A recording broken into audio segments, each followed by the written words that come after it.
Cade Cunningham may be the most underrated point guard in the league right now. Just watch till the end of the video and I think you'll probably agree with me. Part of it is that he's not in a huge market or on an elite team, but much of it is also his style of play. It's not necessarily electrifying, doesn't have many highlights, but for real hoopers and fans, he's incredible to watch and study. So in this video, I'll show you what makes Cade's game so different.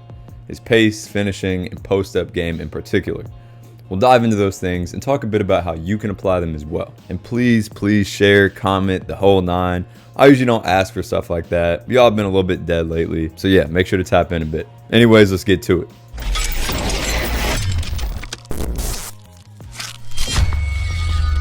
So first off, I want to talk about his pace and general ball handling. I think he may play with the slowest pace in the league.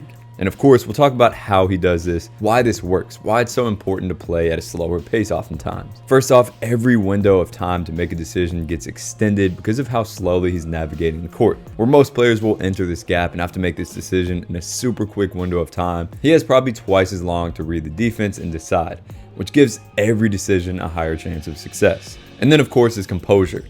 At a slower, more comfortable pace, every shot is more controlled, passes aren't as rushed, his handle is easier to keep on a string, and his contact is more effective because of how he's able to operate again at a slower speed. Now, how does he do this?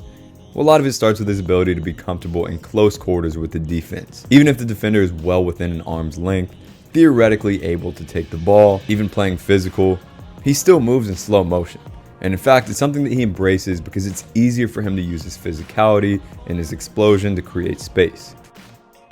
But this takes next level ball control and composure, something that absolutely has to be trained for most of us. He's also really good at working effortlessly through shoulder contact like this, which may not seem like part of pace, but when you're not worried about getting fully around defenders because you can go through them sometimes, you don't need to go as fast. Now, when he does create a bit of an advantage on defenders or get by him a little bit, he's then great at using angles rather than speed to maintain this. Instead of racing here, he's trying to close this angle a bit to block his defender's path to recovery, which may of course create some contact along the way, but makes it tough for them. When he has a bit less of an advantage, so maybe they do a solid job of staying in front, he'll turn away a bit to protect the ball and keep it from them. So he's almost in like a half post up, but still making progress downhill. This allows him to keep his dribble alive too, since he's turned away. He's not worried about having to pick the ball up to protect it, simply because it's not exposed to the defender, and this keeps all of his options open. Or puts him in a good position to be able to spin off of this, which you'll see him do a ton because he's constantly already slightly turned on the drive. So as soon as this defender overcommits, he's able to quickly spin off of them, oftentimes with a really nice angle to seal off aggressive, leaning defenders, and other times just using it as a safe way to turn from gap defenders into more space and continue to inch his way down into this area. Another thing to notice here is how he doesn't automatically rush into open space. Like here, most players would just burst into that space and attack. They see this quick window and go. Instead, he pauses for a quick half second, gains some composure, gets the lay of the land, and then goes. It doesn't look like much, but it makes a big difference. Other times when he does get fully in front, most times on ball screens, he's literally walking. Partially because he has great feel for how to stay in front, but also because he's not worried about getting caught up to. He knows that if they do go super fast or jump to catch up, he's going to make them pay by quickly stepping back at the right time, bumping them, or both. Like here, he tries to get back in front, and as soon as that happens, Cade steps back into a super comfortable short jumper.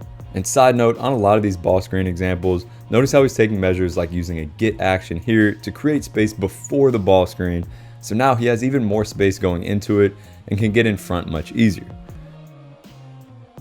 Then in off the bounce one-on-one situations, since he realizes that he doesn't need a crazy advantage to score, he doesn't need to be fully by them, he's not worried about shifting his defenders out of the play, but rather just being deceptive enough to get a slight bit of space and then use his creativity and contact around the rim. And it's funny, overall you'd be surprised at how often defenders will go at a sub-maximal speed when you do. It's like a natural instinct, and even Scotty Barnes here, a great defender, ends up slowly trotting next to him, which allows a clean look. We often do a drill called slow-mo 1v1 where the offense has to score as slowly as possible and the defense can play full out. And it's funny to see how the defense will often move slowly as well, even if they don't have to. So again, I know it feels weird to go slower at times, but don't rush. And lastly, in terms of his pace, is his spatial awareness. Or in other words, his ability to be fully aware of his surroundings, how close defenders are, how much time he has to get a shot off or protect the ball. which gives him the utmost confidence to play at his pace and not rush because he knows exactly where the danger is. Something you can work on by including more 2v1s and general just chaos into your training.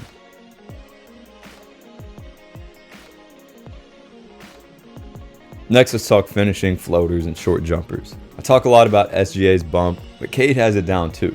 And in situations where most try to force themselves to the rim, Cade has gotten really good at taking advantage of physicality to create easy shots around this area, something that I would consider finishing around the rim. Now, diving into the details of this, when he bumps, sometimes it's not just a quick bump, but he's actually holding this contact for a bit by kind of leaning in, which allows him to feel when the point of least resistance is and then really bump from there. And sometimes bumping at a slower speed is actually more powerful because this step is longer, and as a result, he's able to apply the force into the ground over a longer period of time.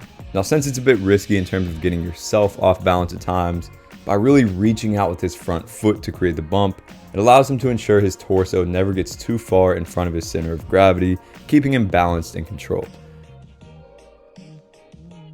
Other times, it's not even a bump, it's just stepping into their frame to get them to move back. But again, he's in control enough to the point where he doesn't throw himself at them on these and lose balance, even if he is expecting contact at times and then doesn't get it. Same concept here from 3 sometimes too.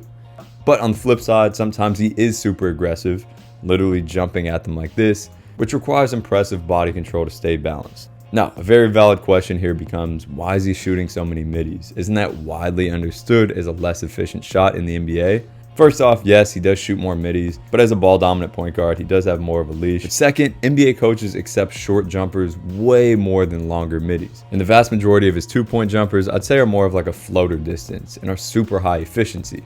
At times, even more so than a finish at the rim. So these are becoming more and more popular, and they're super valuable to work on, but you're going to need to be able to shoot them very dynamically.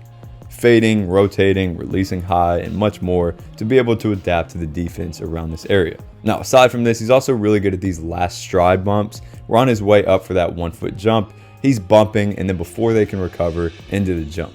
Cunningham nuzzles in. Now lastly, let's dive into his post game, which he statistically scores more from than any other point guard in the league.